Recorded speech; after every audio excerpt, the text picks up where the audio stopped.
Señoras y señores, tenía una pequeña reseña aquí y no quiero ocupar mucho espacio porque tenemos a don Federico Mayor Zaragoza que nos va a hacer una conferencia maravillosa.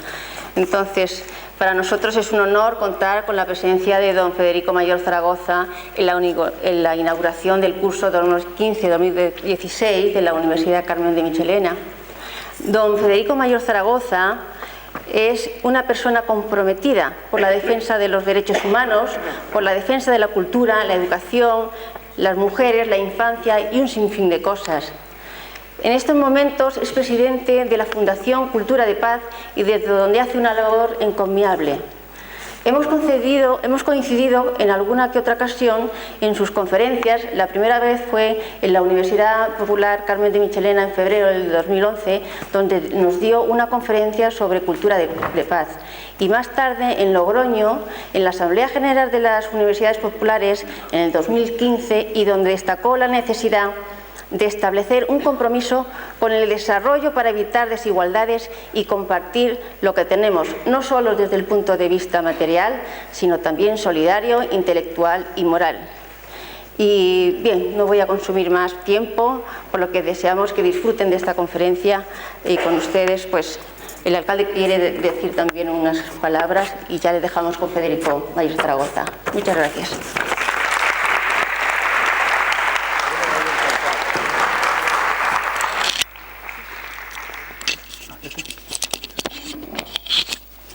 Sí, buenas tardes a todos y a todas. Muchas gracias por asistir. En primer lugar, dar la bienvenida a don Federico Mayor Zaragoza. Para nosotros es un lujo el contar con una personalidad como contigo, político, conoce muy bien la administración pública, profesor también de universidad, fue ministro, como vosotros conocéis también. Nos conocemos sobre todo por tu paso como director general de la UNESCO, ahora presidente de la Fundación Cultura de Paz, es decir, para Tres Cantos, y hoy se nota el teatro, como te decía, no se irá muy habitualmente, pero con figuras como la tuya, pues hoy está a rebosar y es, de luego, pues una satisfacción. Así que yo creo que la bienvenida al municipio, a Tres Cantos. Ya me decías, ya lo conocías, espero que te sientas como en tu casa, con tus amigos, con tu familia, y estamos deseosos. Yo he tenido la oportunidad de charlar un poquito con él y es una persona, vamos, que me quedan muchísimas ganas de hablar más tiempo, de tener más conocimiento de tu historia, de todo lo que has podido vivir y que todos podemos compartir. Termino ya dando las gracias a la Universidad Popular Carmen de Michelena por todo el trabajo que hacéis, cómo trabajáis por atraer la cultura una vez más a nuestro municipio, a todos los tricantinos, con las charlas, con las conferencias, con los talleres que hacéis también. Así que os animo a que sigáis, tenéis el apoyo de todo el ayuntamiento. Ayer también tuvimos una reunión en la cual pues había también algunas cosas que había que mejorar por nuestra parte, que estamos trabajando en cuanto a algunos medios, pero yo sí que quiero felicitaros por este trabajo que hacéis de juntar ideas, de poder aportar proyectos todos los tricantinos, y os animo a que sigáis. Este año la Universidad Popular recibió el premio Ciudad de Tres Cantos por la Cultura, creo que es muy merecido, y gracias por traernos esta cultura y por traernos toda la actividad a Tres Cantos. Así que muchas gracias y espero y deseo que la conferencia de don Federico sea muy gratificante para todos. Muchas gracias a todos. Bueno, hasta luego, gracias. Gracias, voy a quitar esto. Ponemos esto, Federico.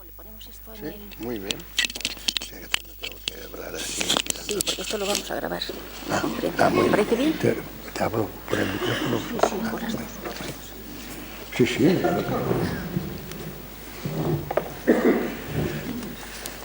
Buenas tardes. En primer lugar, quiero decirles que me encanta volver al cabo de unos años a dar una conferencia en Tres Cantos y a la Universidad Popular.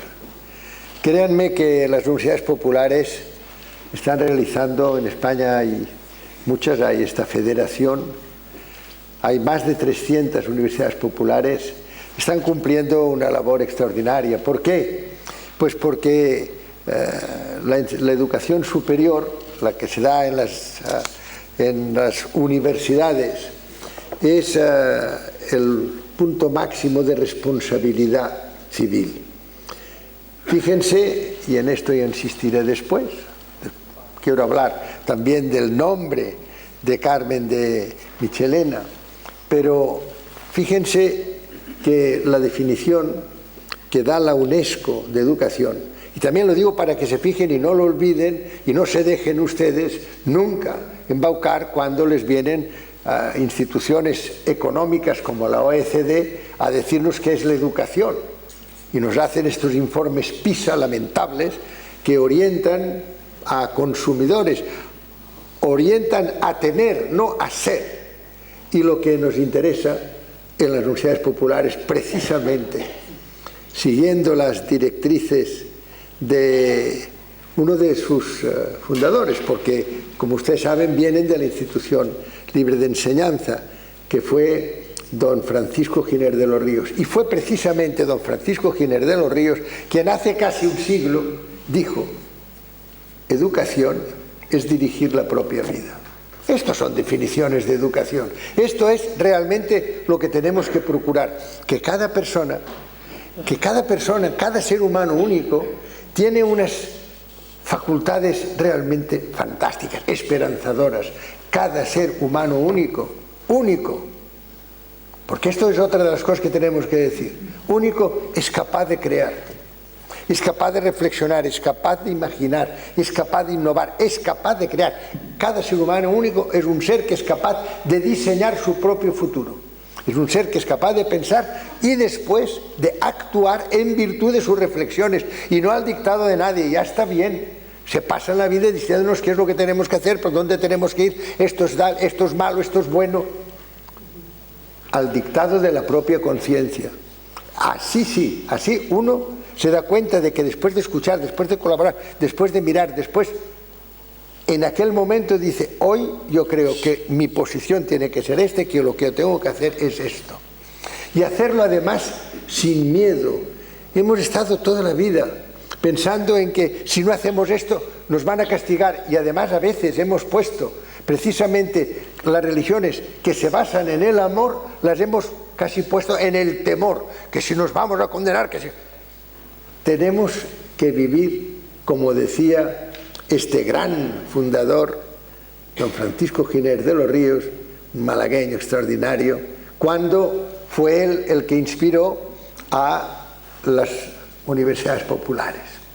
Y por eso les digo que cuando yo conocí a doña Carmen de Michelena, pues me llevé una gran alegría, porque decía: mira, esta mujer lo que representa, lo que ella ha vivido, era una jienense que después estuvo en muchas partes y finalmente también estuvo aquí. Y ella había pertenecido a la Institución Libre de Enseñanza y sabía, allí también conocía personas muy interesantes, pero yo lo que quiero destacar es que ella sabía lo que es educación. Y por esto sabía que las universidades populares nos hacen mucha falta, porque si no, llegó un momento en que se decía: estos son universitarios y estos no lo son. No, todos los seres humanos son iguales en dignidad. Esta es otra de las cosas que es muy importante que tengamos siempre en cuenta.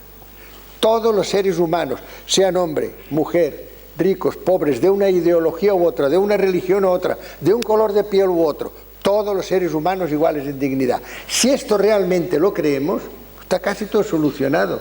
Y lo único que pasa es que nos damos cuenta de que hay mucha gente que todavía cree que su religión, o que su ideología, o que su etnia, o que su situación es lo mejor y que ellos, por tanto, son distintos, todos iguales en dignidad. Y por eso, esta palabra dignidad la tenemos que situar, como han hecho desde el primer momento las universidades populares, la tenemos que situar en el nivel más alto, en la plataforma más elevada de referencia. ¿Por qué? Porque es esto lo que nos interesa precisamente destacar. Todos iguales en dignidad. Esta dignidad, fíjense que es muy interesante, esta dignidad figura como artículo primero de la Declaración de Derechos Fundamentales de la Unión Europea. Qué pena que la Unión Europea no se ha enterado, como no se entera casi nadie, de las cosas que deben realmente servir para dirigirnos. Y después del año 2000, de tener esta maravillosa, créanme que vale la pena que ustedes la busquen, porque es magnífica, empieza la dignidad. Esto es lo primero, la gran puerta para todos, todos iguales en dignidad. Y después ya viene el derecho a la vida, etcétera, etcétera. Pero yo quiero insistir en que si nosotros realmente aceptamos que todos somos iguales en dignidad, entonces ya la mayor parte de los problemas desaparecen. La historia de la humanidad es una historia que es precisamente de lo contrario. Es en que ha habido solo unos cuantos, muy pocos, hombres. La mujer no ha pintado nada en la historia. De vez en cuando, por razones dinásticas, aparecía fugazmente y además aparecía no siendo mujer, porque lógicamente era mimética de lo que había visto, y como solo mandaban los hombres, pues ella también mandaba como los hombres. Esto es lo que hemos visto, salvo excepciones muy excepcionales, hemos visto en toda la historia. Pero ¿qué es lo que nos interesa destacar? Nos interesa destacar que si todos los seres humanos son iguales en dignidad, todos tienen que tener la posibilidad de tener acceso a un contexto donde se le dan estas enseñanzas, donde puede también intercambiar experiencias. Ahora especialmente, uno de los frutos del progreso científico, que es la longevidad. Ahora que tenemos tantas personas mayores, pues qué maravilla que estas personas mayores puedan no solo aprender cosas, pueden compartir su experiencia. Cada ser humano en su trayectoria se pasa el día inventando, haciendo sus propios diseños, y todo eso es un tesoro que permanece inexplorado. Parece que a nadie le interesa lo que cada uno de los seres humanos ha vivido y ha considerado que era bueno y que era positivo y que le gustaría intercambiar estas experiencias. Sin embargo, pues no somos capaces de consultarles, no somos capaces de decirle, oiga, a los maestros y las maestras de España, preguntarle, oigan, tendríamos que hacer una reforma, tendríamos que mejorar, que adaptar y tal. ¿Qué es lo que ustedes nos aconsejan? ¿Quién sabe educación? Son estas personas. Y claro, todo eso hemos partido de la base de que no, de que las personas mayores, que hay solo unos cuantos que mandan. Las mujeres, vuelvo a repetir, hasta hace muy poco, no tenían ningún papel en la sociedad. Y estoy siempre hablando en general, no hablo de España, no, estoy hablando ahora en general. Y lo que es cierto es que hace tan solo unos años, de golpe y porrazo, hemos tenido la suerte, y esto lo quiero también mencionar desde el principio, hemos tenido la suerte de, en un sistema conceptualmente, territorialmente, físicamente muy complejo en el que estamos viviendo y muy peligroso, pero de momento decimos, pero existe esperanza.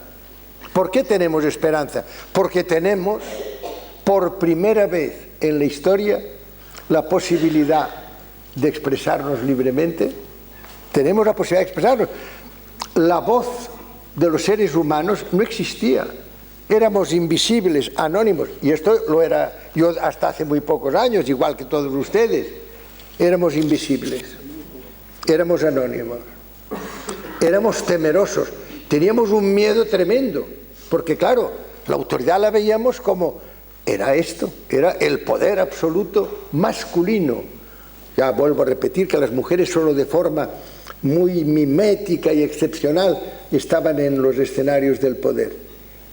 Y todos los demás, pues estábamos callados. La gente, el 80% de la gente nacía, vivía y moría en unos kilómetros cuadrados. Y no sabíamos nada de lo que pasaba más allá. No sabíamos lo que acontecía. Éramos ciudadanos de un espacio muy reducido. Y de golpe, como les digo, llega la posibilidad de saber lo que pasa en tiempo real. Y además en colores. O sea, vemos las cosas tal como están pasando en Australia, en las antípodas, y las vemos en tiempo real y sabemos lo que está sucediendo. ¿Qué es lo que tiene eso de importante? Pues que nos hacemos ciudadanos del mundo.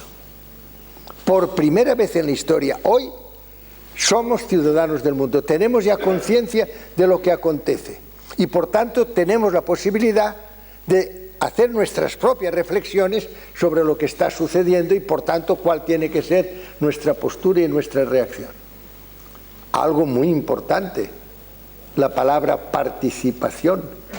La palabra participación es fundamental para el único contexto en que se pueden cumplir los derechos humanos, que es la democracia.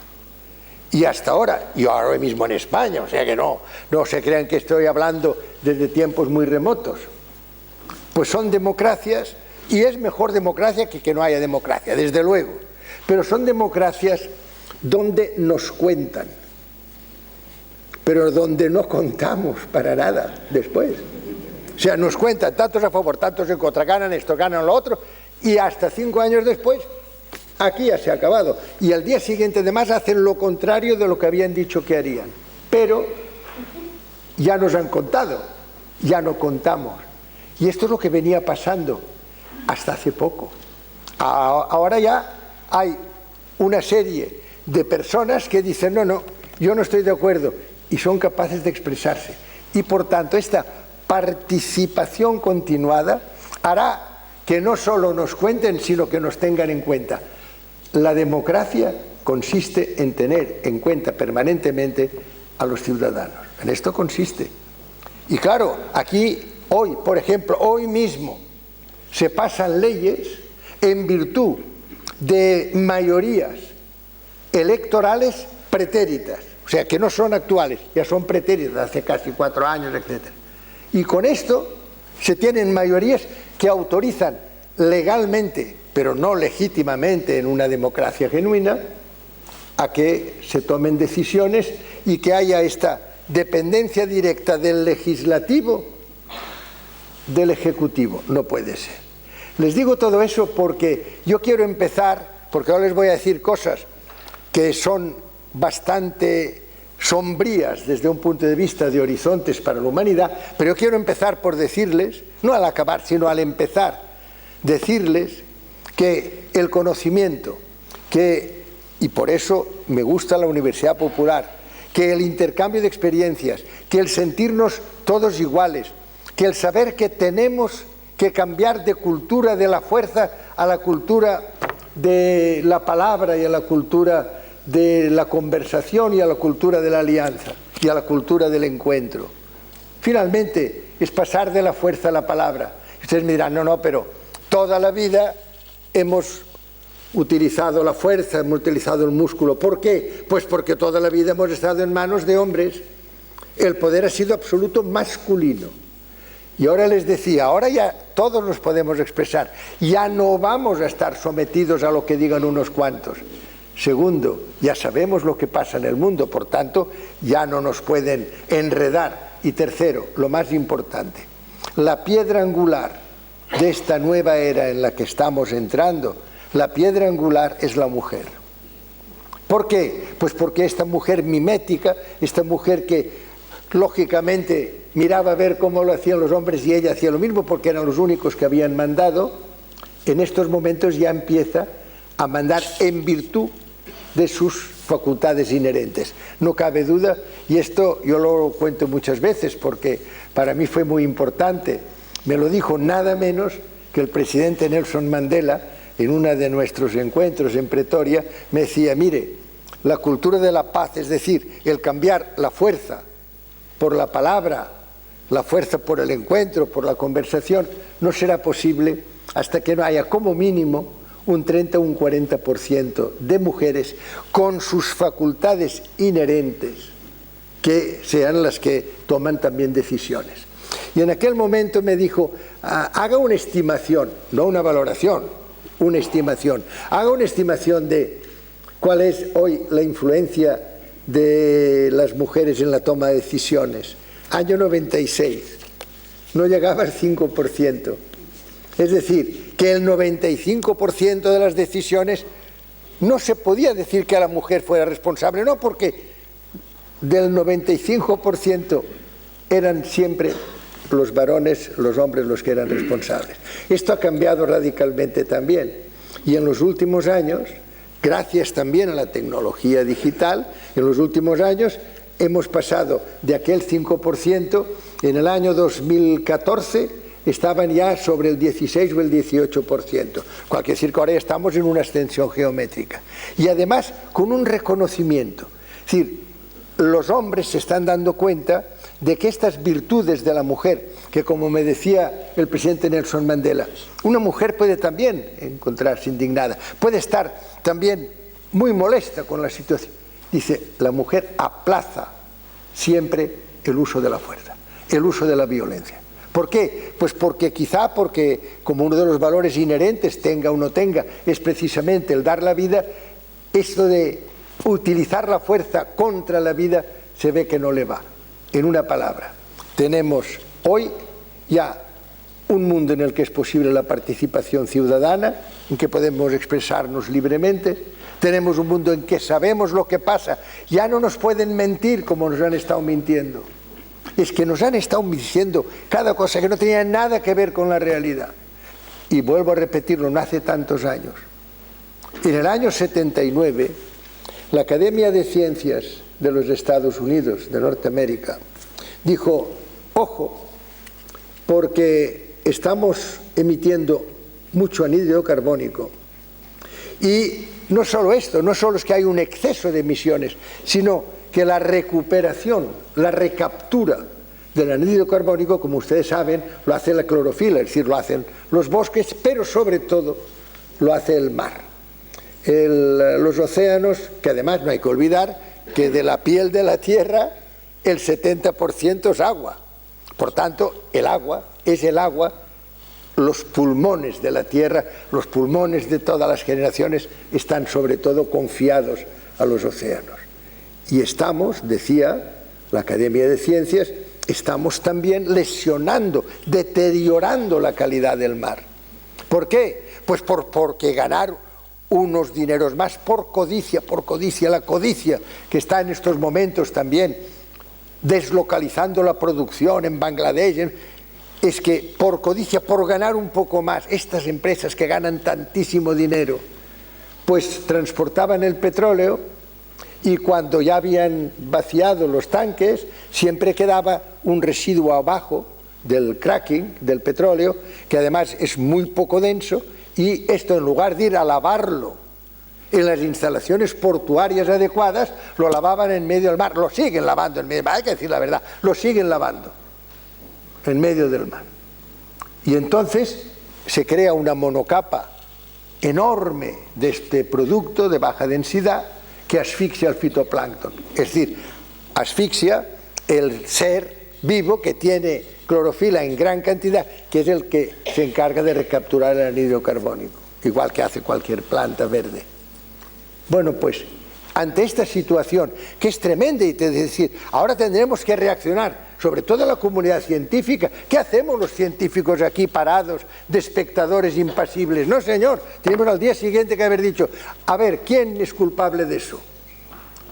Pues bien, en el año 79 la Academia de Ciencias dice esto, y en el año 80 una gran empresa petrolera, ExxonMobil, yo digo las cosas tal como son, ExxonMobil crea una fundación para decir exactamente lo contrario, mintiendo a la humanidad en algo que puede llevarnos a situaciones de no retorno, porque podemos alcanzar puntos de irreversibilidad. ¿Se imaginan qué inmensa responsabilidad tenemos con las generaciones venideras, con nuestros hijos, con nuestros nietos? Estamos en estos momentos jugando peligrosamente con una serie de procesos que sabemos que pueden llevar a deteriorar la habitabilidad de la Tierra. Y nosotros, tan contentos, los mercados van bien, no sé cuántos, que sube la prima de riesgo, que va. Pero si tenemos problemas gravísimos que tenemos que solucionar, y además podemos solucionarlos, pues no, señor. Se está fundiendo el Ártico, y en lugar de decir, ojo, vamos a procurar detener este calentamiento progresivo del medio ambiente, en lugar de esto vamos a ver enseguida a ver si desde allí ya hay unas minas o podemos sacar de los núcleos polimetálicos que existen. ¡Qué disparates! Pues bien, la ExxonMobil siguió mintiendo durante varios años, hasta el punto de que aquí mismo en España había algún personaje político que se permitía decir, no, estas cosas son, la Tierra ya se... Teníamos pseudocientíficos que estaban siendo pagados por ExxonMobil, desde luego con los grandes consorcios petrolíferos del Golfo, etcétera, y nos estuvieron mintiendo hasta que unos buenos periodistas en una revista llamada Newsweek publicaron un trabajo que decía The Truth of Denial, la verdad sobre lo que se estaba negando. Y nos dicen, miren, se ha estado negando, nos han estado engañando, estamos poniendo en peligro la salud, la habitabilidad de la Tierra, la salud de nuestros descendientes. Nosotros están contentos. Pues era de esperar una gran reacción. No era todavía el momento en que teníamos esta posibilidad de reaccionar los ciudadanos. La voz de los pueblos todavía no la podíamos tener. Pero lo que es cierto es que nos habían engañado. Y no pasó nada. La ExxonMobil sigue publicando que gana cada semestre 30.000 millones de dólares y nosotros todo el mundo callado. Nosotros a ver si el Messi o el Ronaldo, no sé cuántos, que está muy bien, a mí me gusta mucho el fútbol, hombre, pero no tanto, vamos también a tener un poco de tiempo para reflexionar sobre otras cosas que son muy importantes, que pueden afectar, como les digo, a nuestros hijos y a nuestros descendientes. Pues bien, esto pasó hace unos años, ya les digo que no hubo reacción, pero es que ahora hace una semana ha resultado que otra gran empresa, en este caso alemana, conscientemente, que es lo que yo no puedo entender, yo puedo entender que hubieran dicho por mí, ha sido un error, pero que resulte que ellos sabían, ¿pero qué es eso? ¿Pero cómo se puede tolerar? Y ahora todavía se dice, ha dimitido por cierto, con una cantidad de millones de... que a mí me gustaría, hombre, te dicen, dimite así, te va mañana, vamos. Qué vergüenza, y esto es lo que ahora tenemos que decir, que basta. Nosotros, los pueblos, que es este principio precioso de la Carta de las Naciones Unidas, nosotros los pueblos. En aquel momento, en el año 45, no pudo ser. Los pueblos no existían más que unos cuantos que mandaban y se acabó. Pero ahora sí, ahora ya empiezan a existir los pueblos. Ahora los pueblos ya empiezan a tener voz. Y ahora ya no podemos ser espectadores anónimos. Ya tenemos que decir, no, esto no puede ser. Estos señores, toda la cúpula de la Volkswagen, lo que tiene que hacer es ir a la cárcel. Pero además, con una gran ofensa que han hecho a la humanidad, tenemos que empezar a ser los ciudadanos los que elevemos la voz. Y tiene que ser, en este caso sí, esta participación ciudadana la que procurará una democracia genuina. Esta democracia genuina es otra de las cuestiones, como antes ya les indicaba, que no se puede concebir si las personas mayores, que son las que normalmente utilizan las universidades populares, no están absolutamente decididas a expresarse, a hablar, a decir, no, esto no puede ser de esta manera. ¿Por qué? Pues porque ellas sí que ven a quién se está afectando. Ellas sí que se dan cuenta de que son las personas más jóvenes las que están, pues seguramente también, lógicamente, más distraídas en sus estudios o en sus diversiones o en lo que sea. La serenidad de las personas de mayor edad hoy es absolutamente imprescindible y por eso esa transmisión de conocimiento, esta capacidad de darse cuenta, de apercibirse de que tienen una misión. Yo recuerdo un día que llegaba a la Universidad de Stanford, desde aquí, o sea, desde la Autónoma, porque iba con don Severo Ochoa, un gran personaje, nos ayudó mucho. Pues con don Severo Ochoa llegaba a la Universidad de Stanford y había una gran fotografía de una persona pues que se veía por la imagen que era una persona mayor y decía abajo, no nos niegue su experiencia. Por esto es lo que nos tenemos que dar cuenta, que tenemos hoy la posibilidad de dejar de ser invisibles, anónimos, temerosos, ya lo he dicho antes, pero es que quizá esto es lo que ha caracterizado más, el que durante años la voz que hubiera sido remedio no lo fue por miedo, porque claro, la gente pues sabía que si se expresaba, si hemos estado dando nuestra propia vida, ofreciendo nuestra vida sin rechistar, claro, si no traidor, ¿pero traidor a qué? Yo voy a dar mi vida para una decisión, para unos designios de poder que quizás son contrarios exactamente a mi propia manera de pensar. Pues esto es lo que hemos estado haciendo. Por eso, porque no nos podíamos expresar. Recuerdo que una de las personas que ha tenido una influencia más decisiva en el mundo en estos últimos 35 o 40 años ha sido Mikhail Sergeyevich Gorbachev, una persona que, siendo presidente nada menos que de la Unión Soviética, sin una gota de sangre, logró, con el símbolo del muro de Berlín, desmoronar aquel inmenso imperio y pasó de Unión Soviética a la Commonwealth of Independent States, a la Comunidad de Estados Independientes, sin una gota de sangre. Y esto se hizo cuando el presidente Reagan y la señora Thatcher, que fueron los que nos neoliberalizaron y así nos hemos quedado, pues el presidente Reagan hablaba de Star Wars, de la guerra de las galaxias. Y ahora la guerra de las galaxias, o sea, la cantidad de miles de millones que allí iban. Y yo esto lo recuerdo porque en inglés es Star Wars, Star, las estrellas, Wars, la guerra de las galaxias. Yo recuerdo un día yendo por una calle en Nueva York que alguien había escrito debajo de Star Wars, había escrito starvation, que quiere decir ayuno, no comer, hambre. Star Wars, hambre. Pues aquello que vi en aquel momento, Star Wars, hambre, frente a la predicción de Reagan, que por fortuna no se cumplió, de la guerra de las galaxias, sin una gota de sangre se hundió aquel gran imperio soviético. Pues esto mismo podemos decir, hombre, es que era en aquella época donde había estos poderes malignos. No, hoy, y esto es algo que yo también insisto todos los días en mis escritos, hoy, morirán en el mundo alrededor de unas 20.000 personas de hambre. La mayoría niños y niñas de 1 a 5 años de edad. Y morirán de hambre al tiempo que estamos invirtiendo en armas y gastos militares 3.000 millones de dólares. Fíjense, 3.000 millones de dólares al día en armas y gastos militares. Y resulta que para la producción de alimentos, si todo el mundo podemos comer, si hoy con la agricultura, la acuicultura, la biotecnología, todo el mundo hay alimentos para todo el mundo.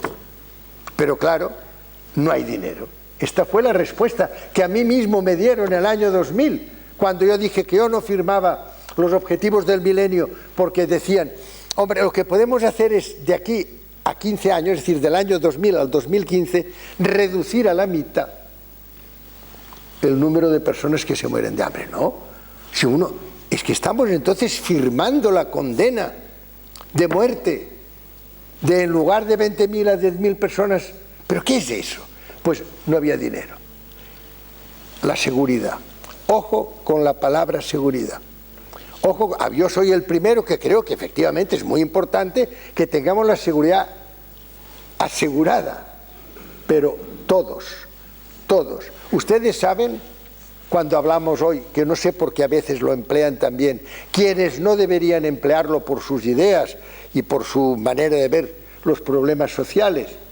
Hablamos de esta sociedad que se dice, no, eran momentos en que había una sociedad que tenía unos medios y que era una sociedad pues que podía tener un poder adquisitivo considerable. ¿Ustedes saben esta sociedad cuánto alcanza? No llega al 20% de la humanidad. El 80% de la humanidad en un gradiente progresivo de precariedades vive en la extrema pobreza. Unos más, otros menos, pero hasta llegar a morirse de hambre. Esto es lo que hemos hecho. Esto es lo que hemos conseguido hacer en lugar de aquella Carta de las Naciones Unidas, nosotros los pueblos. Hemos resuelto evitar a las generaciones venideras el horror de la guerra. Aquello es lo que nosotros tenemos que retener ahora. Nosotros los pueblos, es decir, todos, la gente, expresándose. ¿Y qué es lo que tenemos que hacer?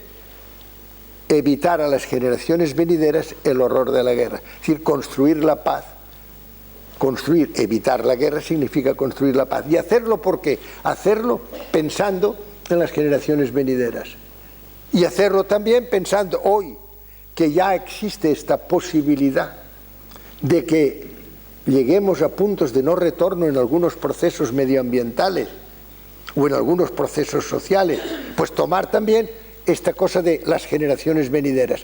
Qué lúcidos los que en el año 1945, al escribir la Carta a la Tierra, dijeron, con aquella tensión humana especial de lo que acababa de pasar, el holocausto, el genocidio, qué lúcidos cuando dicen nosotros los pueblos y vamos a construir la paz, y lo hacemos pensando en las generaciones venideras.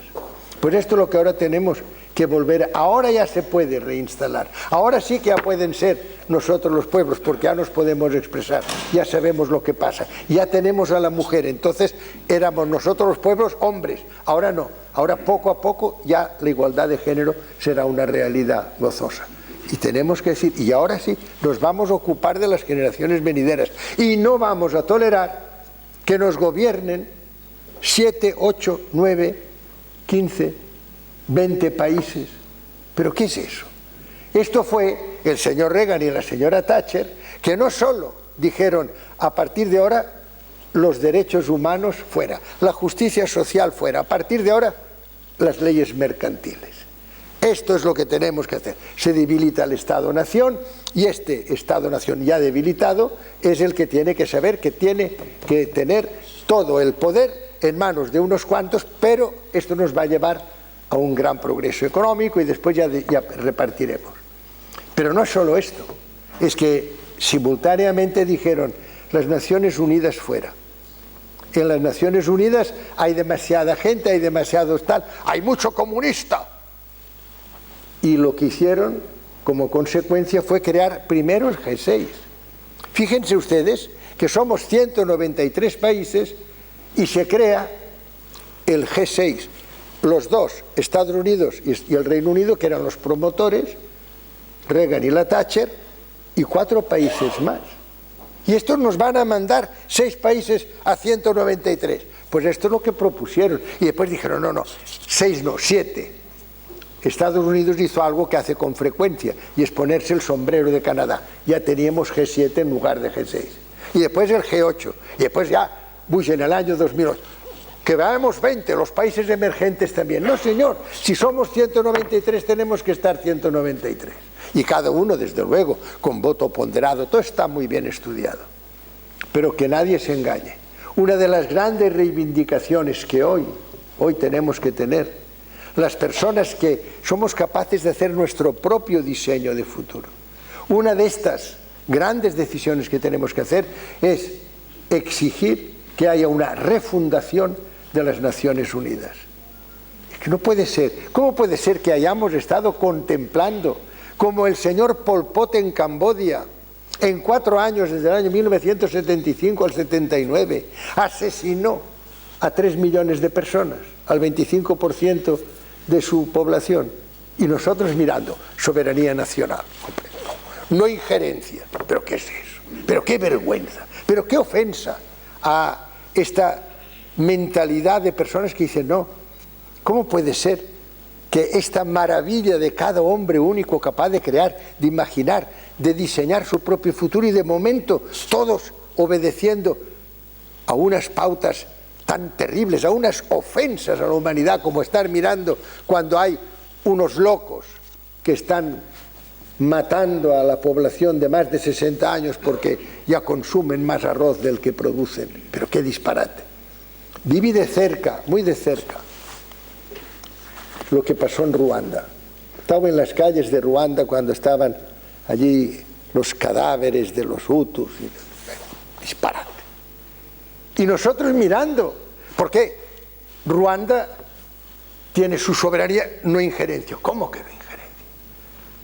¿Cómo puede ser cuando hay una violación masiva de los derechos humanos? Nosotros de espectadores, ¿pero qué? Vaya unos vecinos, si uno de momento ve que al niño del vecino le están... Lo primero que tiene que hacer es dejarse estar, aunque no sean muy buenos amigos del vecino, pero tiene que acudir. Lo digo todo eso porque poco a poco, únicamente pensando en los mercados y en el beneficio del mercado y sobre todo en la invasión que ha hecho la economía sobre la política, hemos ido teniendo unas posiciones de inhibición, hemos sido espectadores en lugar de ser protagonistas del cambio, no hemos sabido movilizar. Y claro, todo eso aplicado hace 25 años, dice, sí, ¿qué íbamos a hacer si no sabíamos lo que pasaba? Si teníamos que ofrecer nuestras vidas e ir al... Porque todo era guerra. Si vis pacem para bellum. Toda la historia es una guerra tras otra con pausas, que eran pausas de paz para prepararse para la nueva guerra. Si vis pacem para bellum, si quieres la paz, prepara la guerra. Esto es lo que hemos hecho toda la historia. Y claro, todo esto además instigados por los productores de armamento, que estos son los que están ganando dinero a las puertas de manera permanente. Pues bien, hace unos años, y esto es lo que yo quiero destacar, hace unos años que tenemos unos problemas inmensos, porque además son problemas de gran complejidad a escala mundial, precisamente porque ahora los seres humanos van sabiendo y progresivamente van utilizando y van participando. Pero eso nos tiene que llenar, de un lado, de ilusión, diciendo, por primera vez ahora los seres humanos ya pueden dejar de tener miedo y pueden intervenir y pueden ejercer una influencia muy decisiva en los acontecimientos. Fíjense ustedes hasta qué punto que en la Declaración de los Derechos Humanos, que escribe, como ustedes saben, fue Eleanor Roosevelt, la viuda de Roosevelt, un gran presidente. Este fue el que tuvo la idea de hacer un sistema con una institución para la sanidad, con otra para... Ya se había intentado hacer en la Liga de Naciones, la Sociedad de Naciones, pero es él el que hace un gran diseño para construir la paz, pensando en las generaciones venideras, es Roosevelt. Pero Roosevelt se da cuenta, cuando está ya muy enfermo de leucemia y sabe que se va a morir, él ya no estaba cuando se inaugura en San Francisco las Naciones Unidas, acababa de morir, hacía 2 meses. Pues le encarga a su mujer y le dice, oye, mira, hacen falta unos referentes. Esto es como las estrellas que necesitamos para tener brújula, para tener rumbo, tenemos que saber por dónde vamos. Y entonces es Eleanor Roosevelt la que, con un grupo de personajes como René Cassin, como Stefan Hessel, que ha sido uno de los que instigó el 15M recientemente, pues lo que hacen es que consiguen escribir un texto que se aprueba en el año 1948 por las Naciones Unidas reunidas, porque no, entonces era itinerante la Asamblea General en París, y tenemos esta Declaración de Derechos Humanos. Cuando alguien está un día que dice, no, yo no tengo ya ilusión, lean ustedes la Declaración de los Derechos Humanos, solo que lean el preámbulo. El preámbulo dice, estos derechos son para liberar a la humanidad del miedo. Fíjense, que claro, saben que todos estamos aquí, nos van a castigar aquí y allí, y si tal, incluso si no te portas bien en el infierno eterno. O sea, que son cosas que a uno le tienen siempre con el ánimo cogido y diciendo, yo soy una persona tan minúscula. ¿Qué minúscula? Cada ser humano es una maravilla. Y lo que tenemos que hacer es decir, no, nosotros no tenemos miedo. Hemos tenido miedo porque, claro, estábamos confinados, no sabíamos, ahora ya sabemos. Ahora ya no podemos ser cómplices. Ahora ya tenemos la posibilidad de actuar, liberar a la humanidad del miedo. Pero va más allá, por eso les digo que es bueno de leer. Y dice, y si no les dejaran ejercer plenamente los derechos humanos, pueden verse compelidos a la rebelión. Yo por eso cuando algunas veces oigo algún político de estos que no se ve, claro que no se lo han leído, y habla, los derechos humanos, digo, no se lo ha leído. porque si se lo hubiera leído sabría que la rebelión es una de las motivaciones que nos dan precisamente para procurar el pleno ejercicio de los derechos humanos. Si no se cumplen, pueden verse compelidos a la rebelión, es decir, a la insumisión. Y a la insumisión, además, a la insumisión pacífica, no a la insumisión violenta. La gran transición no es pasar de una fuerza a otra, no, es pasar de la fuerza a la palabra. Esta es la gran transición, es pasar a la conversación. Hablando se entiende la gente. Es precisamente abandonar el uso de la fuerza. Ya está bien durante siglos la razón de la fuerza, ahora la fuerza de la razón. Y esto es posible.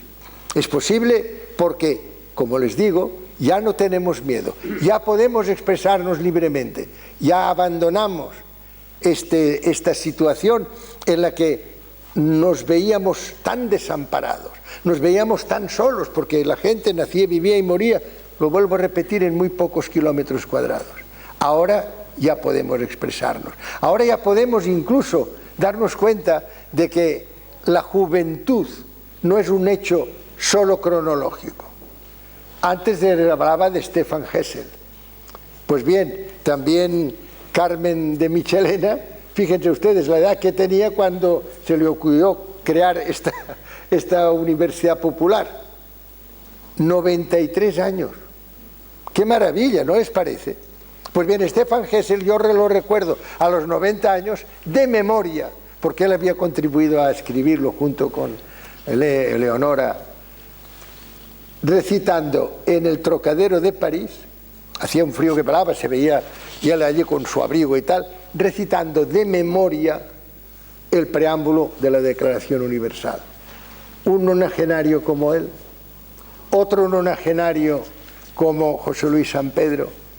José Luis San Pedro decía a los jóvenes: ahora sí, ahora vosotros ya podéis dejar de oír a las sirenas que os dirán que lo que es importante es el prepararos desde un punto de vista laboral, el que es importante es que tengáis en cuenta las necesidades de la industria, que tengáis en cuenta la financiación. Y decía: vosotros os tenéis que preparar para el más importante de los viajes. Él decía: la aventura irreductible, el viaje hacia vosotros mismos. Lo primero que tenemos que hacer, como antes les decía, es saber que cada uno de nosotros, cada ser humano, es capaz de diseñar un nuevo sistema, un mundo nuevo. Es capaz hoy, por primera vez, y esto es fascinante, es capaz de decir: sí, los horizontes son muy sombríos, pero podemos esclarecerlos. Y para esclarecerlos lo que tenemos que hacer es nosotros los pueblos, es decir, pasar a ser ya parte de un sistema en que estábamos excluidos, en que nos tenían amedrentados, atemorizados. En muy pocos años, como ustedes saben, y gracias a la tecnología digital, han visto ustedes, han salido una serie ya también de opciones políticas distintas, y pueden decir: ¡ay, esto es muy peligroso! No, lo que tendríamos que hacer es precisamente respetarnos todos, unos a otros, pero sabiendo que las cosas van a cambiar, sabiendo que las voces van a ser múltiples, sabiendo que la mujer ya será la piedra angular, como decía Mandela, de la nueva era, sabiendo que las personas mayores es lógico que estén más consultadas. Yo se lo decía al ministro de Educación, que hace poco ha sido nombrado embajador, por cierto. Pues yo se lo decía, y se lo decía con toda... Por favor, no nos ponga aquí los informes PISA, que es la OECD, soy muy amigo, por cierto, del director general, pero la OECD es una institución estrictamente económica. Ayer mismo iba diciendo que todos los planes de estudio tienen que reflejar las necesidades laborales. Hombre, no diga tonterías. Si a un niño que está estudiando o un adolescente, cuando llegue a tener la posibilidad de tener una de estas ofertas laborales, ya serán totalmente distintas. Miren ustedes cómo han cambiado en los últimos años las ofertas laborales. Han cambiado tanto que hay muchas actividades industriales que no se realizan en nuestro país. Hemos tenido, entre otros múltiples errores del neoliberalismo, esta deslocalización productiva. Hemos dicho, para ganar un poco más, hacemos todas las cosas fuera. En una palabra, lo que es importante es ayudar a cada ser humano a ser libre y responsable. Fíjense, es la definición fantástica que da la Constitución de la UNESCO, esta institución que he tenido el honor de dirigir durante tantos años. Y dice, la humanidad se guiará por los principios democráticos de la justicia, la libertad, la igualdad y la solidaridad. Y añade, solidaridad intelectual y moral. Solidaridad intelectual, esta es la que nos corresponde, esta es la típica de una universidad popular. Y esto lo dice la UNESCO porque dice, la fraternidad, que forma parte del artículo primero de la Declaración Universal, que muchas veces no lo decimos, hablamos solo de que nacemos libres, pero no, que después dice, y se comportarán entre sí fraternalmente. Pues bien, esta solidaridad no es solo de bienes materiales, esta solidaridad es una solidaridad intelectual y moral. Esto, trasladar nuestras emociones, trasladar nuestra experiencia, intercambiar, no sentirnos solos porque no debemos estar solos, porque tenemos que estar acompañados en este encuentro del que tiene que salir un aprendizaje por parte de los jóvenes, por parte de los mayores también, darse cuenta de que estos jóvenes hoy pueden hacer muchas cosas que nosotros ya no podríamos hacer y que todos juntos sí que podemos transformar el mundo. Esta transformación hoy es imperativa y es urgente. El presidente Obama ha dicho hace poco algo y que conste que se le adelantó el Papa Francisco con esta encíclica ecológica. Esto de que un Papa haga encíclicas ecológicas es muy raro. Pues bien, estamos en un momento en que tenemos un Papa que dice ahora es ahora, no es mañana. Y el presidente Obama dice, esta generación es la primera que debe hacer frente al cambio climático y la última que puede resolverlo. Nos tenemos que dar cuenta, por tanto, de que esta posibilidad ahora es un apremio, que podemos, ahora sí que ya podemos, es decir, somos capaces, porque podemos expresarnos, porque tenemos la capacidad de nosotros contribuir a un nuevo diseño, tener otra manera de mirar las cosas. Por cierto, y así quiero acabar, hay una anécdota preciosa que refiere Eduardo Galeano, pero que precisamente yo tuve en su momento la posibilidad de comentársela. Estaba en Punta del Este, en Uruguay, y llegaba un autobús escolar de excursión, y salían de este autobús un montón de niños de dentro, del interior, que nunca habían visto el mar. Y de momento una niña tira de la falda de su maestra y le dice, maestra, ayúdeme a mirar. Pues bien, ya ven lo que tenemos hoy entre todos, unos con otros, nos tenemos que ayudar a mirar de manera diferente.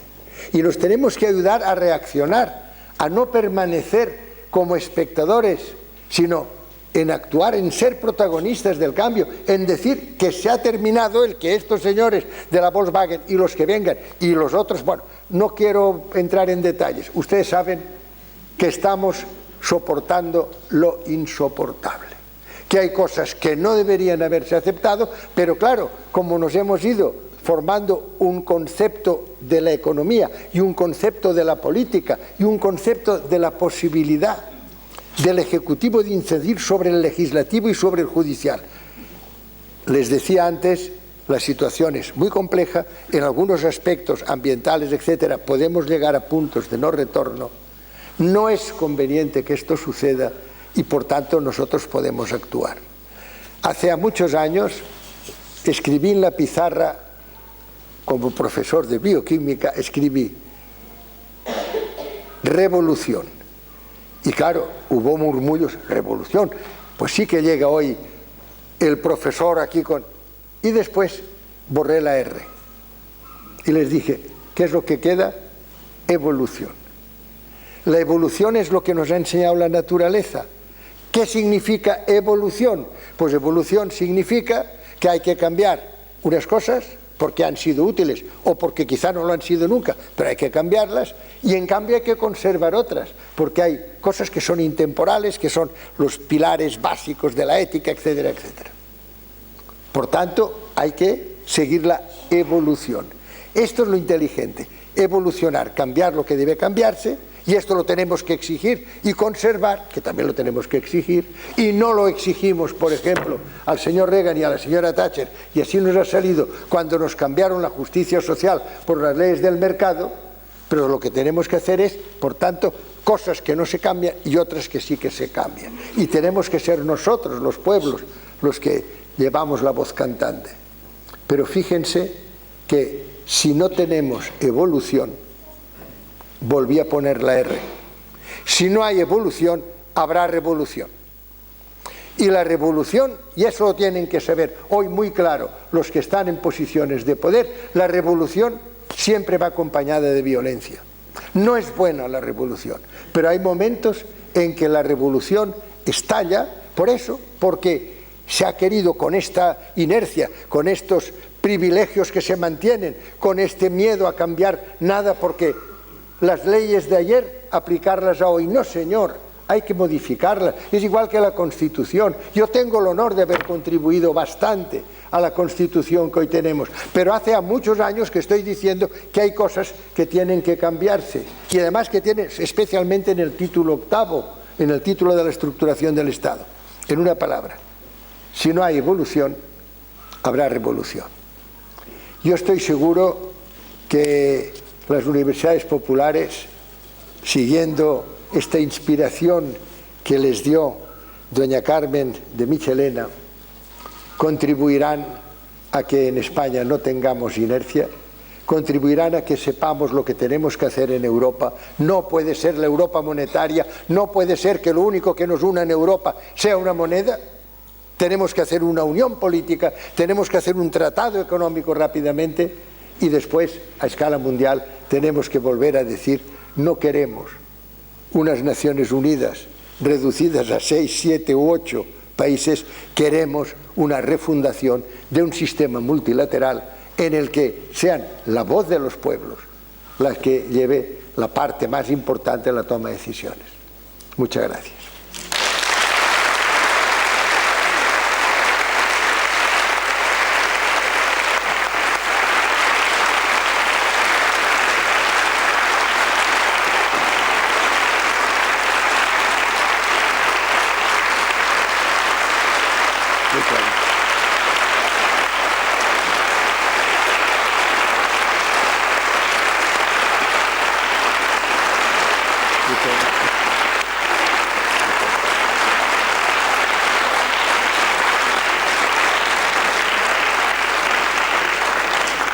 Bueno, hoy hemos recibido una buena lección y unas buenas recomendaciones.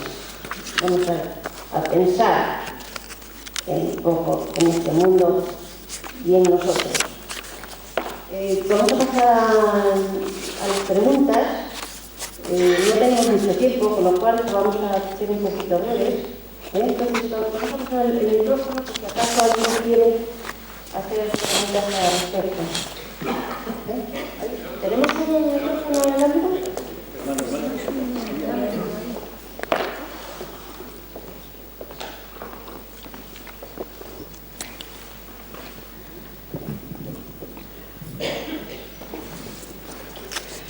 ¿Alguien quiere preguntar?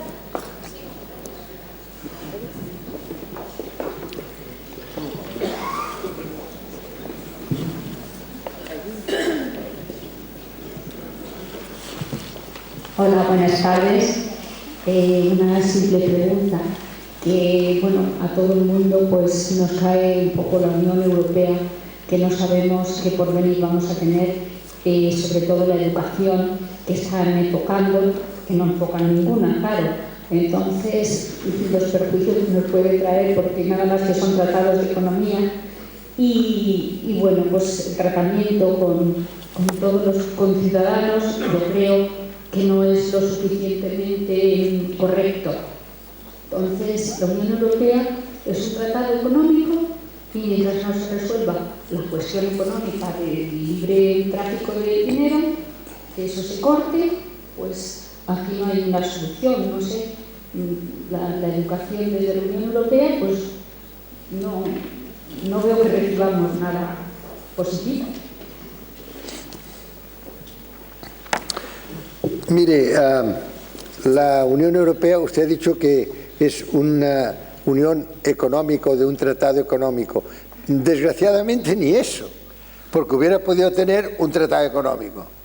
Es una unión monetaria. Lo único que en estos momentos no tenemos, fíjense, la seguridad. Yo era partidario cuando la Unión Soviética puso, a través del Tratado de Varsovia, puso en marcha una serie importante de medios militares para el Atlántico Norte. A mí me pareció lógico que Europa reaccionara diciendo no, nosotros con los Estados Unidos de aliados también hacemos un tratado, que de aquí viene la palabra de OTAN o NATO, un tratado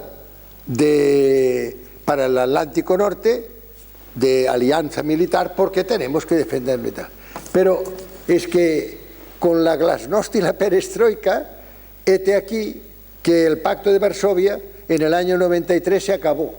Y nosotros seguimos en materia de seguridad anclados en un mecanismo que cuesta un dineral y que no da esta seguridad, que es muy importante que la dé, porque la seguridad se tendría que alcanzar hoy a través, como antes decía, de una concertación mundial, que fueran las Naciones Unidas, unas Naciones Unidas refundadas sobre otras bases, pero fueran siempre algo multilateral, que no sea lo que hoy piensa uno, lo que hoy piensa otro. De momento, lo que hicimos en la primavera árabe, sobre todo en el caso de Libia, son cosas que uno los piensa y dice, pero qué error, ¿cómo puede ser que Europa haya consentido en matar, en contribuir a matar a un líder que podía hacer como fuera, pero era el líder que había, y hay que quitarlos de otras maneras, no disparándoles desde un helicóptero?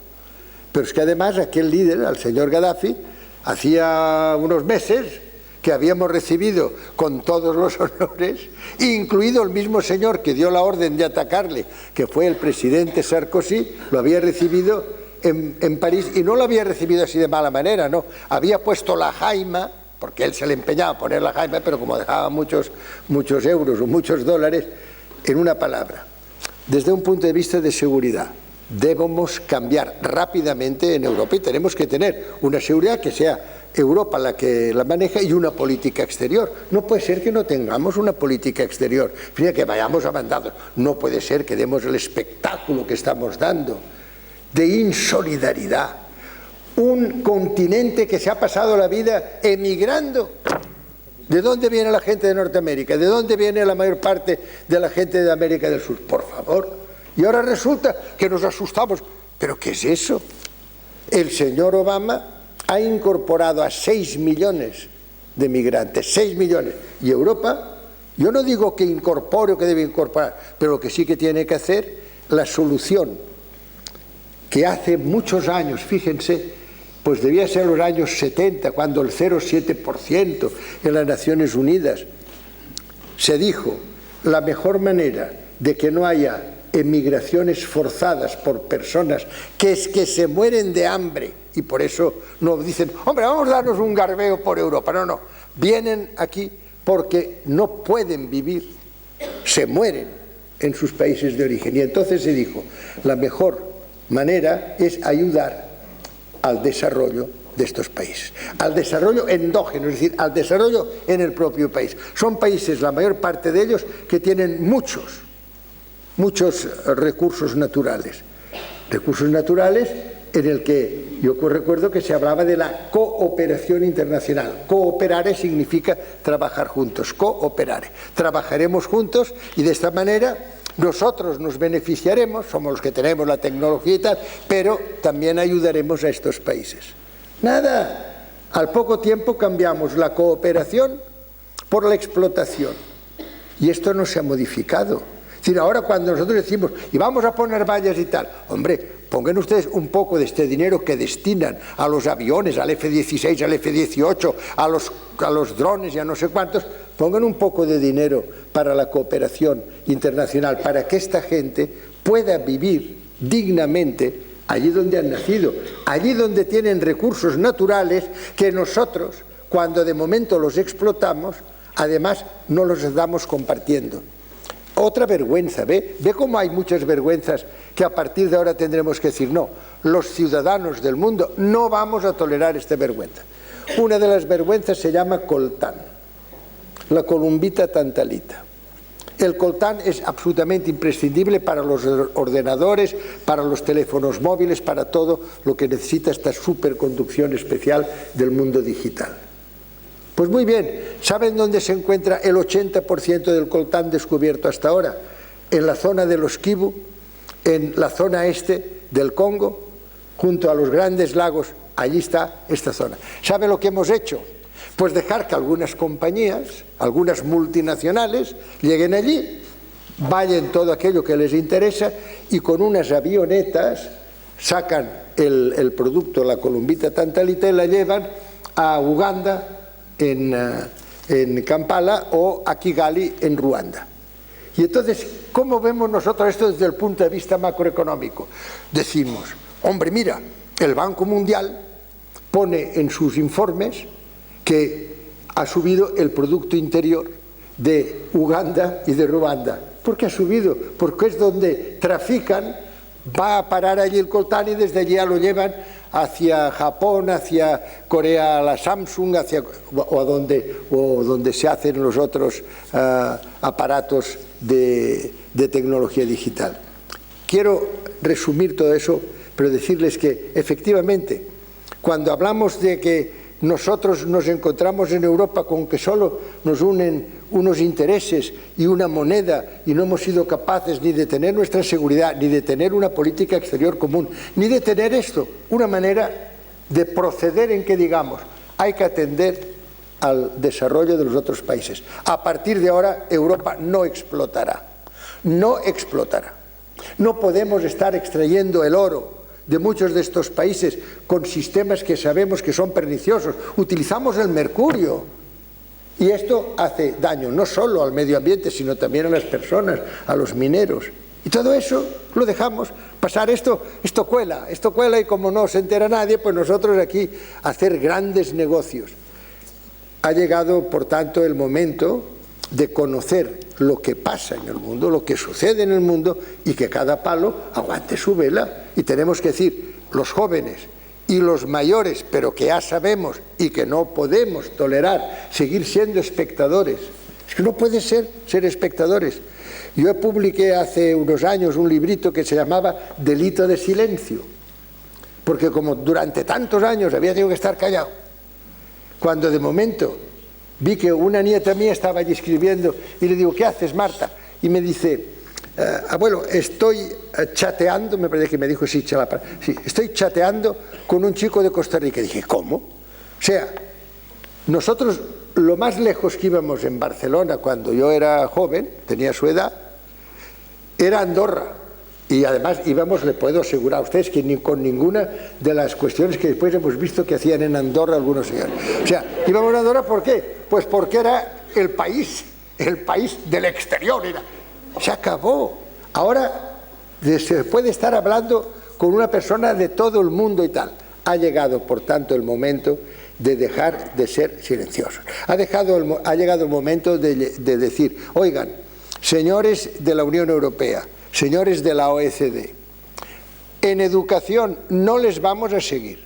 En educación España tiene una tradición educadora formidable, tiene unas maestras y unos maestros magníficos, y lo que no puede ser es que nos estén diciendo que les tenemos que estar formando en las necesidades laborales actuales. Esto que lo digan para algún grado ya de formación avanzado, especializada en la universidad, en formación profesional, de acuerdo, pero en educación es formar a seres humanos libres y responsables. Se acabó la historia. Esto es lo que dice además la Constitución de la UNESCO, que se ha inspirado entre otros, en don Francisco Giner de los Ríos. Pero yo he tenido el honor de conocer y de estar muchas horas con Paulo Freire. Estos son las personas que nos han dicho, no, lo que hay que dar cuando se educa a una persona son alas para un vuelo muy alto. Y estas alas además no tienen que tener adherencias, no tienen que tener lastre, tienen que ser eso, tienen que ser personas que son libres, pero son responsables desde el primer momento. Y esta es una tarea que no es una tarea solo de los maestros o de las escuelas, esta es una tarea de los padres, de los familiares, de la sociedad. La sociedad no puede estar diciendo las tonterías que se están diciendo. Y aquí otra cosa que yo quiero indicarles, son los medios de comunicación.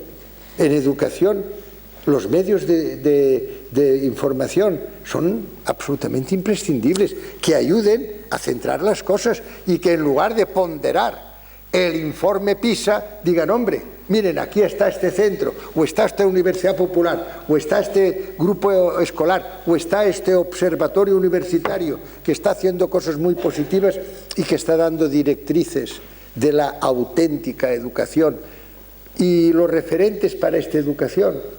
Es que esta es otra, da la impresión de que aquí no tengamos nada más que este periódico que acaba de publicar esta tontería fantástica. Miren, yo lo traía incluso aquí, miren, miércoles 30 de septiembre, es decir, ya ven ustedes que estoy al día, una educación que mire al futuro laboral. Claro, uno empieza a mirar esto y dice, pero ¿eso qué tiene que ver con nosotros?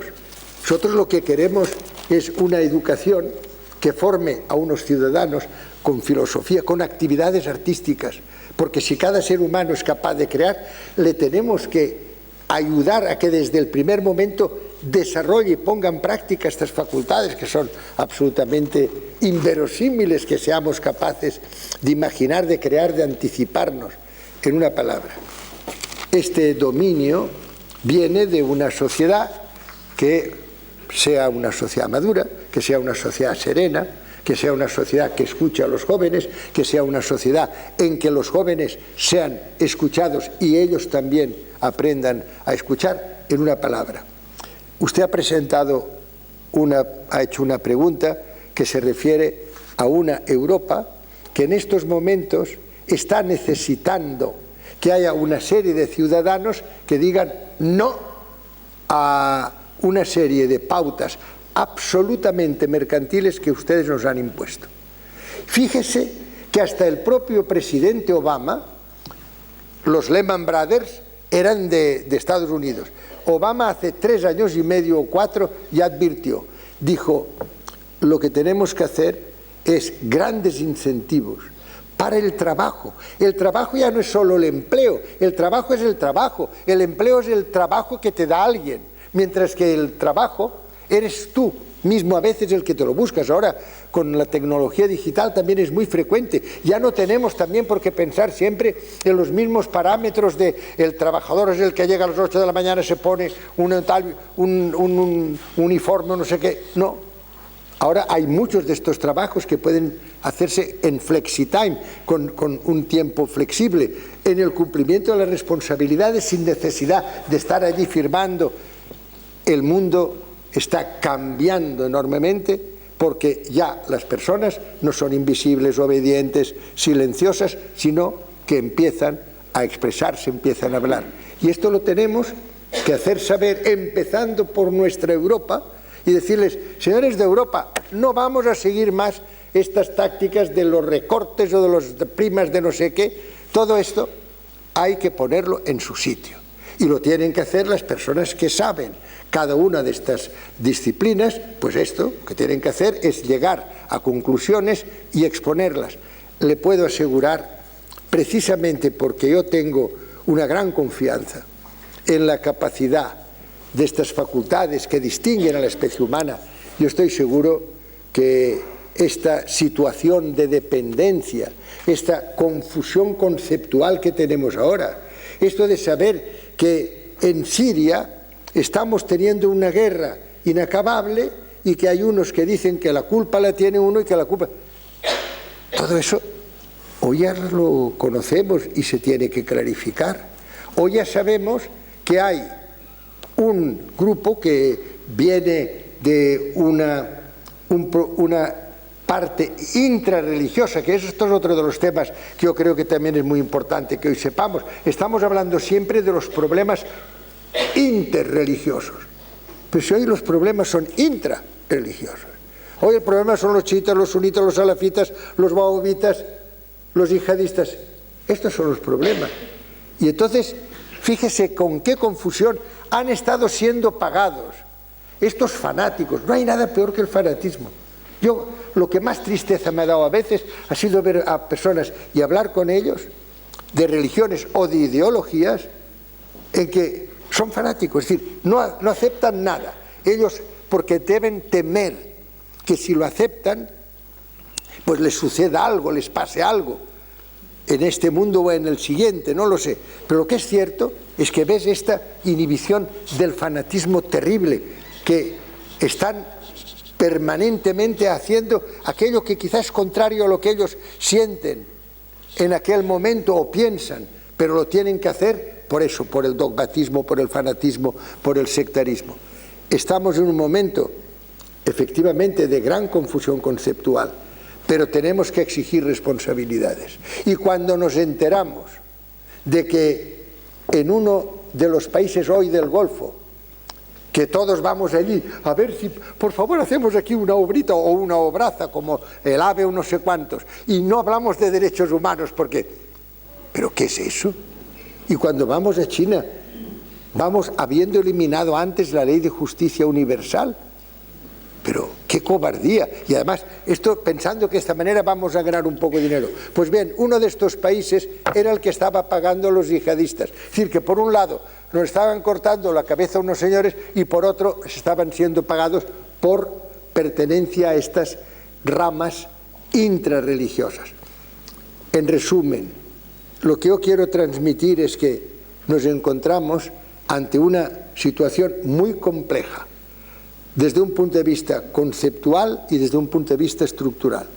Pero, y aquí está lo que yo quisiera que toda persona de distintas edades y sobre todo las que hoy tienen la suerte de poder estar en una universidad popular, que se den cuenta, es que todo eso puede hoy esclarecerse, este horizonte sombrío puede iluminarse. ¿Por qué? Pues porque por primera vez en la historia los seres humanos han llegado a su plenitud. Los seres humanos que estaban acobardados, que estaban sumisos, que eran súbditos, ahora son ciudadanos, por primera vez en la historia.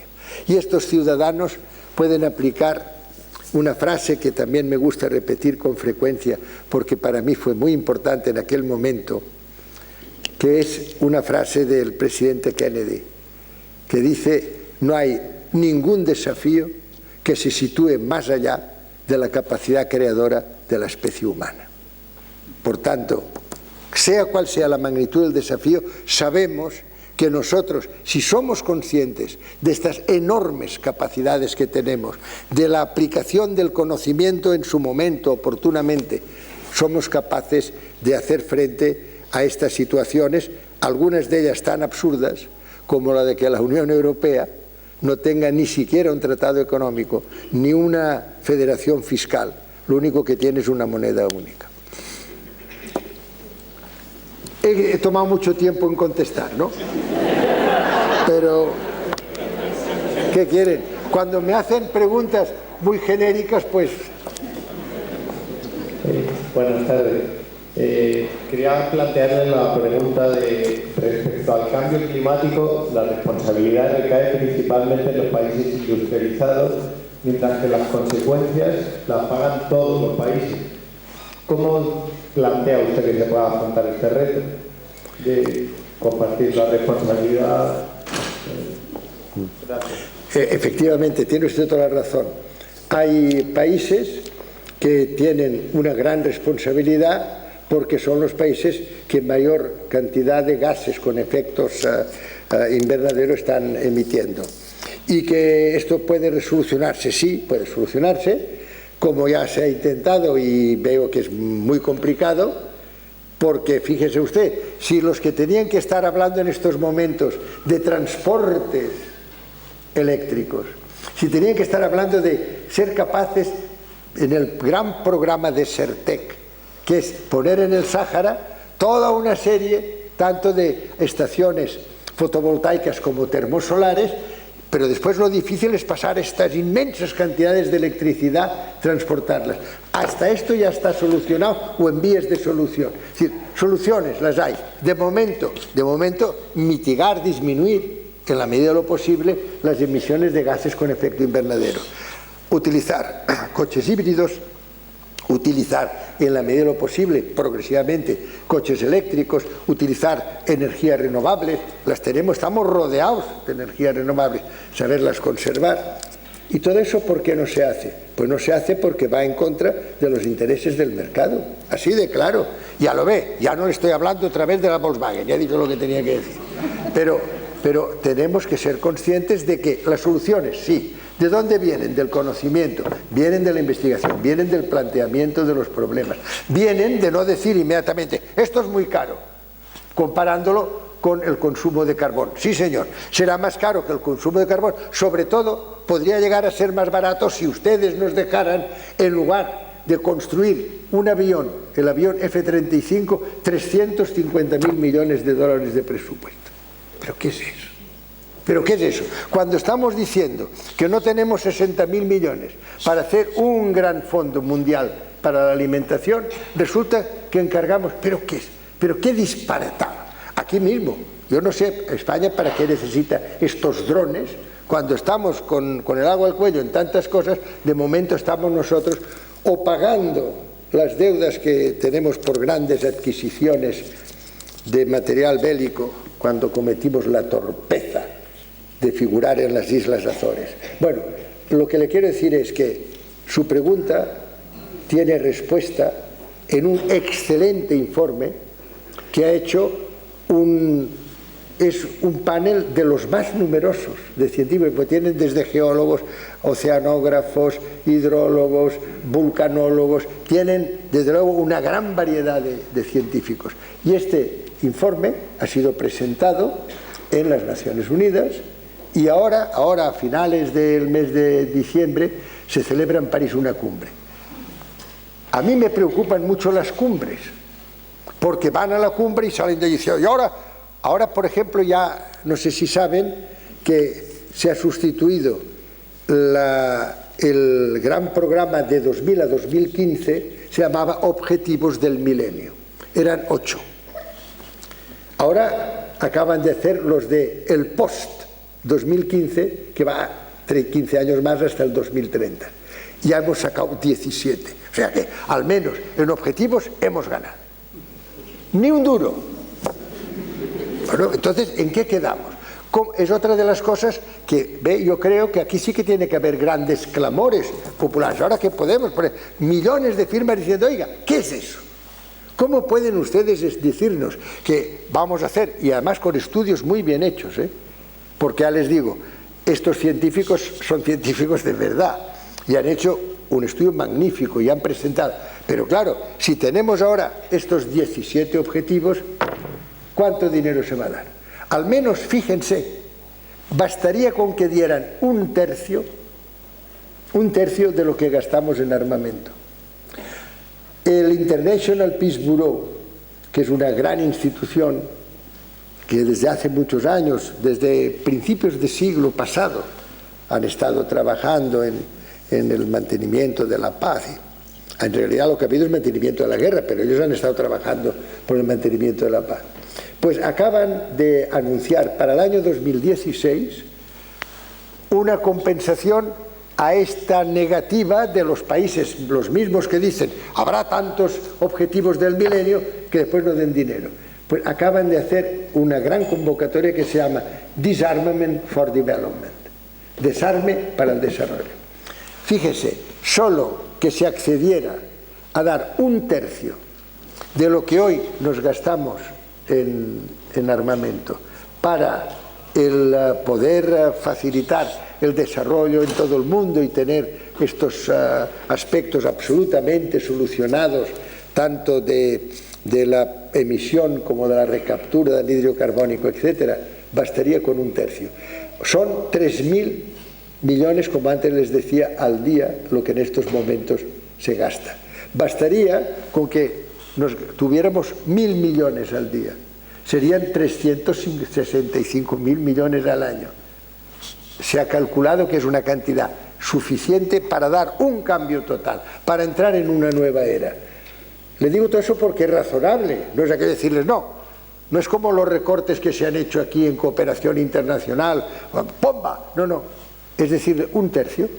O sea, en lugar de tener ustedes los 3/3, se quedan ustedes con 2/3 para armamento y 1/3 para, en una palabra, creo que científicamente y con posibilidades razonables de llevarlos a la práctica, lo que han proporcionado estos paneles de las Naciones Unidas nos puede dar la total garantía de que estos problemas tienen solución. Gracias. Quisiera volver al tema de los medios de comunicación. Dijo usted hoy que hoy en día, gracias a la digitalización de las comunicaciones, tenemos mucha más facilidad para saber lo que estaba pasando en todo el mundo. Yo creo que esa enorme facilidad depende mucho, primero, de la curiosidad y del interés que cada uno tenga, y en eso las universidades populares tienen mucho trabajo para desarrollar, pero también en el tema de los medios de comunicación. Tenemos por un lado una enorme mayoría en el mundo de medios de comunicación que son empresas privadas, y por otro lado algunos países que tienen empresas públicas para los medios de comunicación cuya independencia pues es otro tema negativo. Tenemos la historia de una larga y dura batalla que tuvo la UNESCO por este tema y de la que salió muy mal parada. Me gustaría que hiciera hoy una pequeña reflexión sobre este tema de los medios de comunicación. Mire, en estos momentos, yo antes ya he aludido, la mayor parte de los medios de comunicación son la voz de su amo. Usted es muy joven, pero cuando yo era joven había una gran cantidad de discos, que entonces eran discos de otro material distinto, que llevaban un dibujito que era, y ponía la voz de su amo, era un perrito y al lado un gramófono. Era la voz de su amo.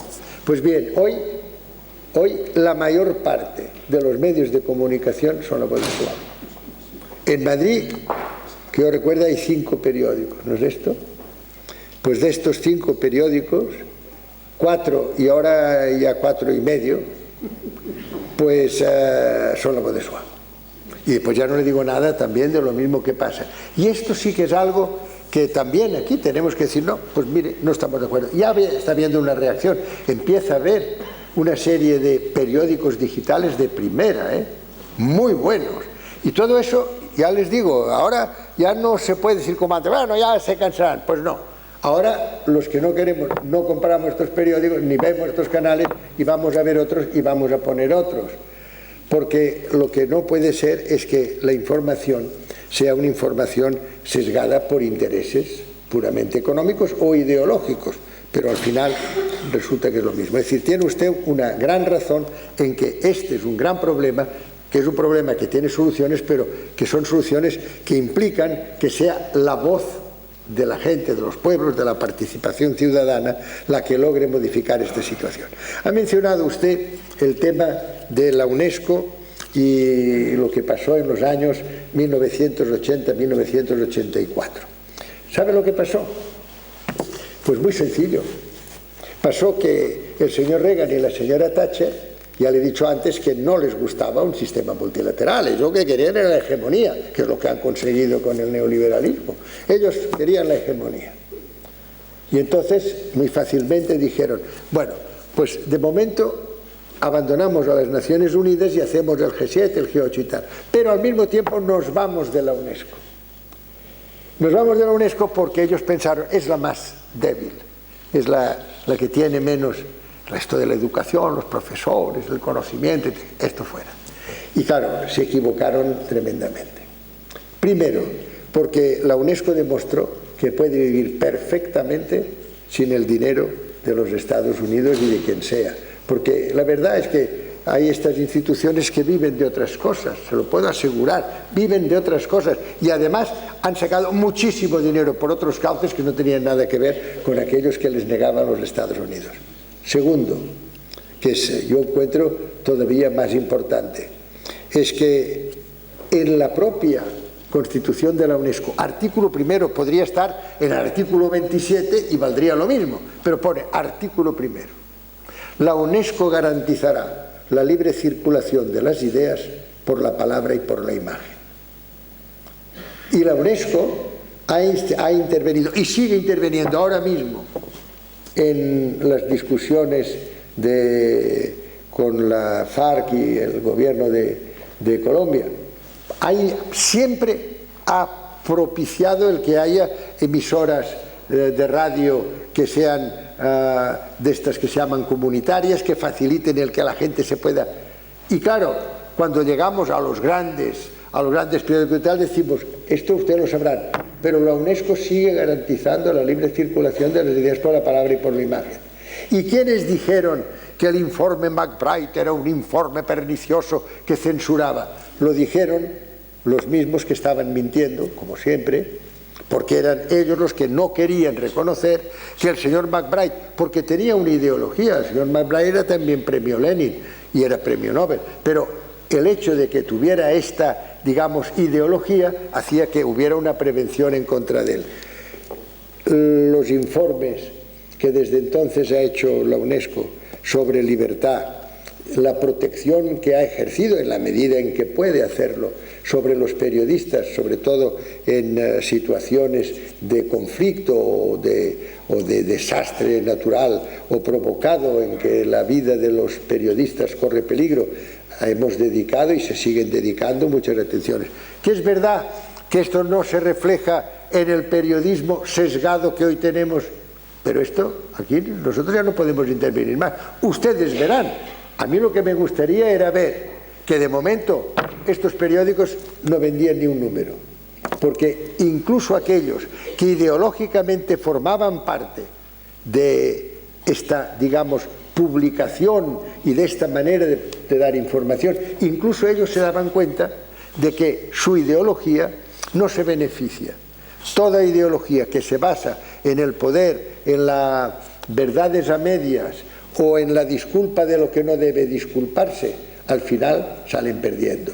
Yo por eso tengo la esperanza de que no pasará mucho tiempo antes de que todos estos periódicos basados, ya le digo, en la simulación, en la vergüenza, es que es muy grave que ves que están diciendo lo contrario de lo que acaba de suceder. Esto yo creo que no durará mucho y le puedo asegurar que es muy importante que haya una organización que por encima de todos los avatares, por encima de todo lo que puede pasar en un sitio o en otro, defienda la libre circulación de las ideas por la palabra y por la imagen. Señor Mayor Zaragoza. Cuando tú quieras.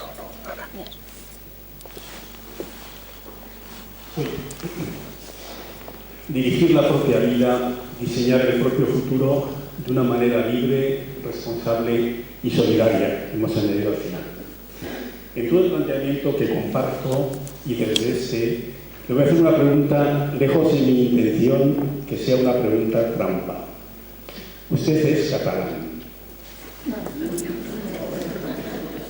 ¿Cómo ve todo el movimiento actual? ¿Qué significado tiene? Mire, yo soy efectivamente catalán y además hablo el catalán y yo soy una persona que pondera mucho las virtudes que tienen los catalanes, igual que pondero las que tienen los asturianos o las que tienen los andaluces. Yo me he hecho muy andaluz, ¿qué quiere que le diga?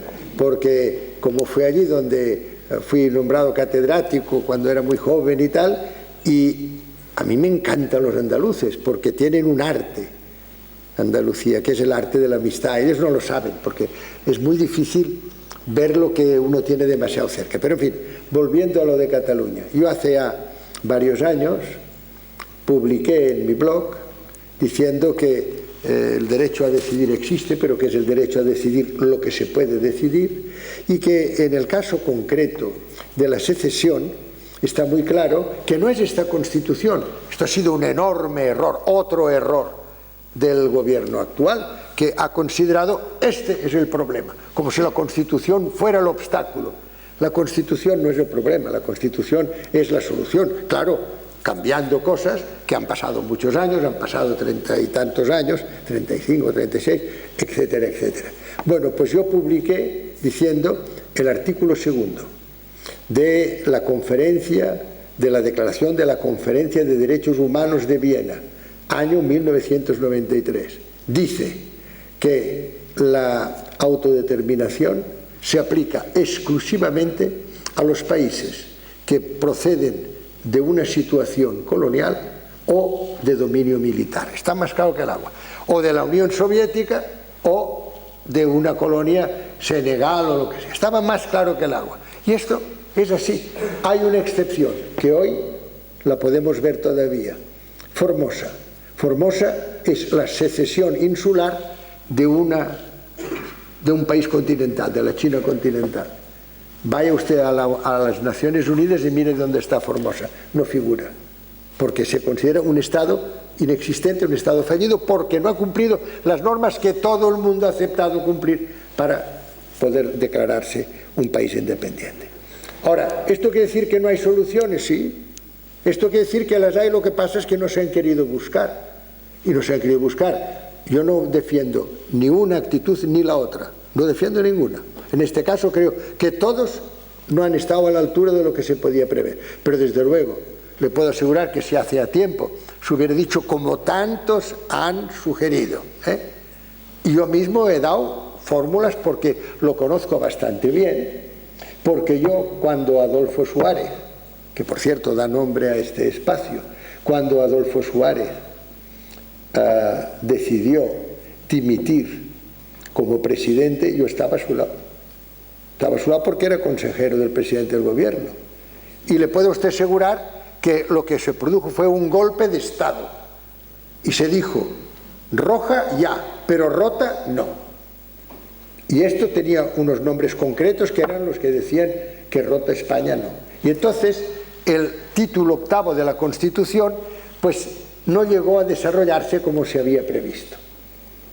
Y no hubiera pasado nada si se hubiera desarrollado bien. Y claro, Adolfo Suárez se fue, como usted sabe, y propuso para sustituir, era un civil que sustituyó a un militar, pues ahora le tenía que sustituir otro civil. Y propuso nada menos que una persona que se llamaba Calvo Sotelo, un personaje excelente. Pero usted sabe que hubo un golpe de Estado y que las cosas acabaron bien, pero por los pelos. Bueno, ¿qué es lo que quiero decir con esto? Está claro que tiene que haber un arreglo político. Es un problema que además no se plantea solo en el caso de Cataluña. Se ha planteado además con fuerza en el caso de ahora está muy moderado y muy bien, pero no tenemos que olvidar que todo lo que se ha sufrido con esta situación de fuerza, de violencia extrema que ha habido en el País Vasco. Entonces, ¿qué es lo que tenemos que hacer? Pues lo mismo. Tenemos que hacer, ¿qué ha hecho Alemania? ¿Qué ha hecho el Reino Unido? ¿Qué ha hecho Rusia? ¿Qué ha hecho Brasil? ¿Qué ha hecho México?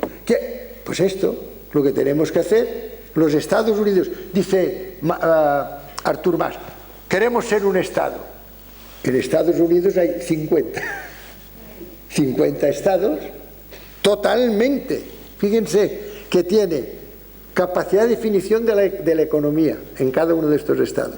Cada estado, unos pueden ser más sociales, otros menos, otros más conservadores, otros menos. Segundo, tienen solo 5 cosas en común. ¿Qué es? Tienen un solo ejército, tienen un solo presidente, que además eligen de una manera singular, como usted sabe, por representaciones, etc. Tienen una sola moneda, lo más importante, una sola corte federal y una sola política exterior. 5 cosas. Y todo lo demás, cada uno hace lo que le da la gana.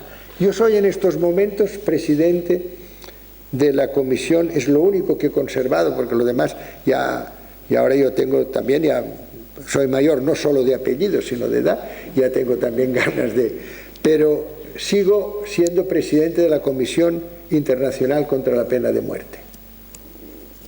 Se lo digo porque es un ejemplo de diferencia total. Llega uno a un estado donde el gobernador es republicano y hay pena de muerte. Hoy mismo o mañana me han dado la malísima noticia de que va a haber ejecuciones en Texas. Y al lado de Texas tiene usted Nueva México, donde hay un gobernador demócrata y han hecho ya el abolicionismo, o sea, han abolido la pena de muerte. Fíjese en qué cosa tan importante como es la manera en que se actúa en relación a la máxima pena en un estado y en otro, y son diferentes, y allí están, y cada uno lo conserva. Yo creo que esta es una materia en la que la Corte Suprema tendría que intervenir en los Estados Unidos. No creo que sea de recibo que hoy se pueda disponer por parte de un gobernador y puede decir, estos 5 a matarlos. Además, casi siempre son del mismo color y, en fin, hay muchas cosas que no me gustan. Pero, en fin, era para decirle que fórmulas las hay. Fórmulas hay. Está la forma de la federación y la fórmula de la confederación. Hoy, una secesión ya se sabe que está prohibida y que si por casualidad o porque las cosas vinieran así, se armara la revolera, fueran independientes, al día siguiente sería un país como Taiwán, un país que tendrían, para venir de Barcelona a Madrid, tendrían que pedir visado y no se lo daríamos. O sea, son barbaridades, pero hay que reconocer que no me gusta cómo ha actuado Cataluña y no me gusta nada cómo ha actuado el gobierno actual. Si hace años hubieran llamado y se hubiera dialogado y no se hubiera cometido el error de llevar 4 millones de firmas, 4 millones de firmas cuando el estatuto se llevaron en contra de Cataluña y no se podía consumir vichy catalán. Hombre, por favor, se han hecho tantas estupideces, es una historia triste de estupideces. En estos momentos yo creo que lo que hace falta es que haya tranquilidad, que se recurra a esto, a decir, oiga, mira, esto no es posible desde un punto de vista internacional y ustedes lo saben muy bien, y vamos a encontrar una fórmula política que existe, la han encontrado tantos países, ¿por qué no la vamos a encontrar nosotros?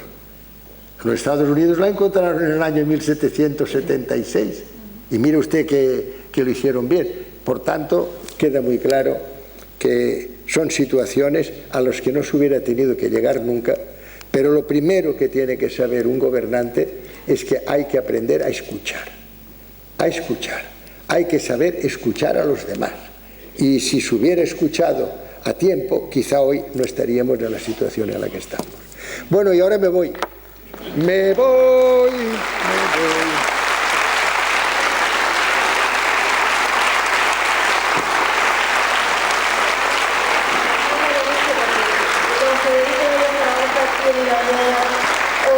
Otro tanto de conferencia, pasado más, y no vamos a agotarlo. Muchísimas gracias.